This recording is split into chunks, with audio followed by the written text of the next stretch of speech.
வணக்கம். செய்திகள் வாயிலாக மீண்டும் சந்திக்கிறோம். இலங்கையில் பொது தேர்தல் இடம்பெற்றதற்கு பிற்பாடு மிகப்பெரிய பலத்தோடு தேசிய மக்கள் சக்தி என்பது ஆட்சி அமைத்திருக்கின்றது அன்றகுமார் திசாநாயக்க தலைமையிலான.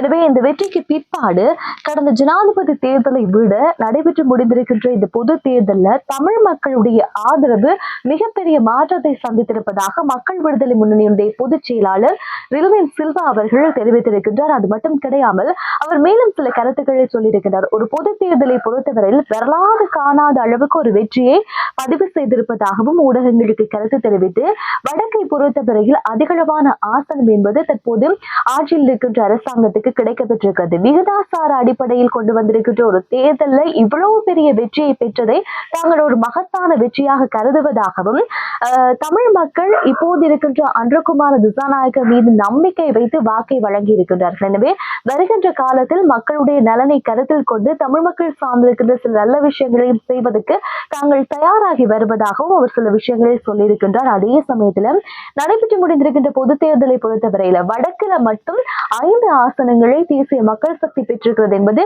மிக முக்கியமாக சொல்ல வேண்டிய விஷயம். தேர்தல் ஆரம்பித்ததாவது ஜனாதிபதி தேர்தல் நடைபெற்று ஒரு 50 நாட்களுக்குள்ளேயே மிகப்பெரிய மாற்றத்தை தமிழ் மக்களுடைய வாக்குகள் மூலமாக அறிய முடிந்திருந்தது. எனவே பெரும்பாலான வாக்குகள் என்பது தமிழ் மக்கள் சார்பாக போடப்பட்ட வாக்குகள் அன்றகுமார் திசாநாயக்க தலைமையில் அங்கம் வகித்த வேட்பாளர்களுக்கு இருந்தது என்பது முக்கியமான ஒரு செய்தி. நடைபெற்று முடிந்திருக்கின்ற இந்த பொது தேர்தல் முடிவுகளின் அடிப்படையில் புதிதாக கூட இருக்கின்ற 10வது நாடாளுமன்றம் என்பது வருகின்ற 21ஆம் தேதி இடம்பெற காத்திருக்கின்றது. சுமார் 160க்கும் மேற்பட்ட புதிய நாடாளுமன்ற உறுப்பினர்களோடு இந்த நாடாளுமன்றம் என்பது கூட இருக்கிறது. செங்கோல் வைத்ததற்கு பிற்பாடு குறிப்பிட்ட நாடாளுமன்ற கூட்டத்தொடருடைய நேரம் திகதி என்பது சரியான முறையில ஜனாதிபதியினால் ஒரு வர்த்தமானி அறிவித்தல் வெளியிடப்பட்டு அரசியல் அமைப்பினுடைய 16வது உறுப்புரிமை அதே நேரம் நிலையில் கட்டளை சட்டத்துக்கு அமைவாக புதிய சபாநாயகர் தெரிவு என்பது இடம்பெறும். அதற்கு பிறகு சபாநாயகர் பதவியேற்பு என்பது நிகழும். சபாநாயகர் பதவியேற்றதுக்கு பிற்பாடு நாடாளுமன்றத்துக்கு தெரிவு செய்திருக்கின்ற இதர நாடாளுமன்ற உறுப்பினர்கள் துணை சபாநாயகர் அதே நேரம் துணைக்குழுவினுடைய தலைவர் ஆகியோர் இதனை ஏற்றுக்கொள்ள வேண்டும்.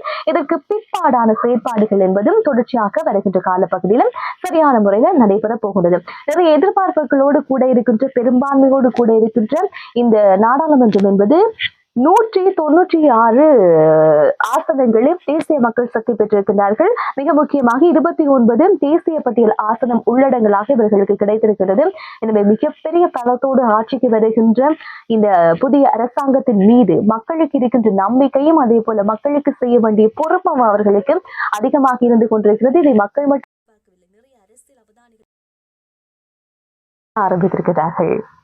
தேசிய மக்கள் சக்தி வரலாறு காணாத அளவுக்கு ஒரு வாக்கு எண்ணிக்கையை பெற்று புதிய நாடாளுமன்றத்துக்கு செல்ல இருக்கின்ற இந்த சூழ்நிலையில எதிர்வருகின்ற 21ஆம் தேதி நாடாளுமன்ற அமர்வு என்பது இடம்பெறப் போகிறது என்று ஆரம்பத்திலே சொன்னேன். நாடாளுமன்ற தெரிவு இடம்பெற்றதுக்கு பிற்பாடு அமைச்சர்கள் தெரிவு என்பது நடைபெறப் போகிறது. இதுல இன்னொரு விஷயம் ஒன்று, இப்போது தேசிய மக்கள் சக்தி இனி வருகின்ற நாட்களிலும் எப்படியான நடவடிக்கைகளை மேற்கொள்ளலாம் என்று ஆலோசிக்க ஆரம்பித்திருப்பதாகவும் அதே சமயத்திலும் புதிதாக நியமிக்கப்படுகின்ற இந்த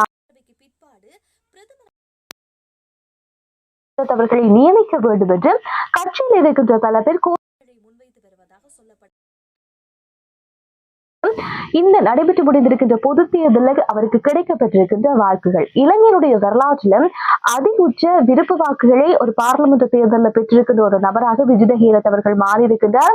முக்கியமாக 7,16,715 வாக்குகளை ஹம்பகா மாவட்டத்தில் போட்டியிருந்த விஜித ஹேரத் அவர்கள் பெற்றிருந்தார். ஆரம்ப எண்ணிக்கையை பொறுத்தவரையிலும் இப்போது பிரதமராக இருக்கின்ற ஹரணி அமரசூரியர் தான் அதிக வரலாற்று வாக்குகளை விருப்பு வாக்குகளை பெற்ற நபராக இந்த தேர்தலுக்கான வாக்கெண்ணும் பணிகள் என்பது விருப்பு வாக்குகள் வெளியிடப்படுகின்ற தருணத்தில் இருந்தார். கொழும்பு மாவட்டத்தை பொறுத்தவரையிலும் 6,55,289 வாக்குகளை அவர் பெற்று விருப்பு வாக்குகள் அதிகம் பெற்ற ஒரு நாடாளுமன்ற உறுப்பினராக பெயர் பதித்துக் கொண்டிருக்கிற தருணத்துல ஹம்பகா மாவட்டத்தினுடைய விருப்ப வாக்குகள் வெளியானதுக்கு பிற்பாடு அதிஉச்ச வாக்குகளை விஜித ஹீரத் அவர்கள் பெற்றிருக்கிற விஷயம் என்பது தெரிய வந்திருக்கிறது. ஒருவேளை இதை கூட காரணமாக காட்டி இந்த பிரதமர் பதவியில் மாற்றம் கொண்டு வருவதற்கான முயற்சிகளை கட்சியாக்கள் செய்யலாம். இன்னொரு பக்கமாக பார்க்கின்ற இளைஞருடைய தேர்தல் வரலாறை பொறுத்தவரையிலும் முன்பொரு காலத்துல ரணில் விக்ரமசிங்க அதிகமான வாக்குகளை பெற்று நாடாளுமன்றம் போனார். அதுக்கு பிற்பாடு மஹிந்த ராஜபக்ச அதிகமாக 5 லட்சத்துக்கும் அதிகமான வாக்குகளை பெற்றார். அதுக்கு பிறகு ஹரணி அமரசூரியன், இப்போது விஜித ஹீரத் அவர்களுடைய பெயரும் பதிவு செய்யப்பட்டிருக்கிறது. எனவே பொறுத்திருந்து பார்க்கலாம். ஒருவேளை பிரதமராக இவ்வளவு காலமும் ஆட்சிக்கு வந்ததுக்கு பிற்பாடு இவர் கொண்டு வந்திருந்த பிரதமர் பதவிக்கும் இவங்களை ஒரு பெண்ணை நியமித்ததற்கு பிற்பாடு பலராலும் பாராட்டுக்குரிய ஒரு அரசாங்கமாக இது மாறி இருந்தது. இந்த நிலை இப்படியே தொடர்ந்து போகுமா, இல்லாவிட்டால் விஜித ஹீரத் பிரதமராக மாற்றப்படுவாரா என்பது சார்ந்திருக்கின்ற விஷயங்கள் நாடாளுமன்றம் கூடியதற்கு பிற்பாடு புதிய அமைச்சரவை வந்ததுக்கு பிறகு தெரிய வரும் என்பது முக்கியமான ஒரு விடயம்.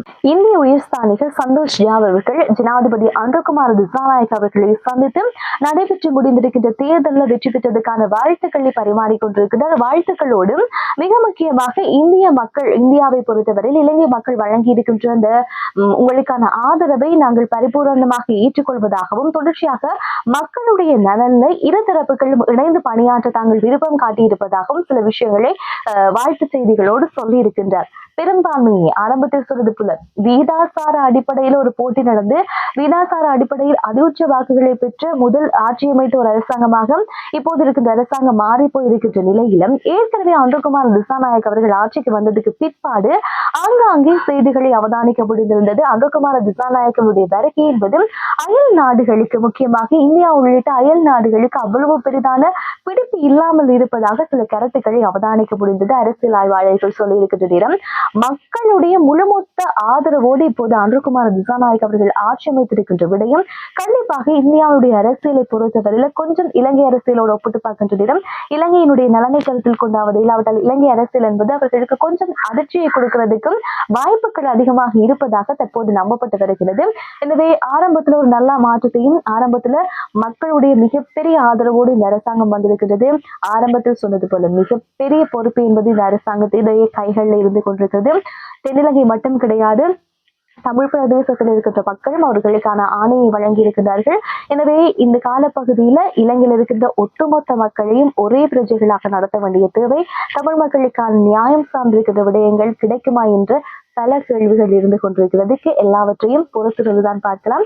இது பற்றி இருக்கின்ற உங்களுடைய கருத்துக்கள் இருக்குமாக இருந்தால் மறக்காம கமெண்ட்ல சொல்லுங்க. நாளை நாள் மற்றும் ஒரு காணொலி கூட சந்திக்கலாம். நன்றி, வணக்கம்.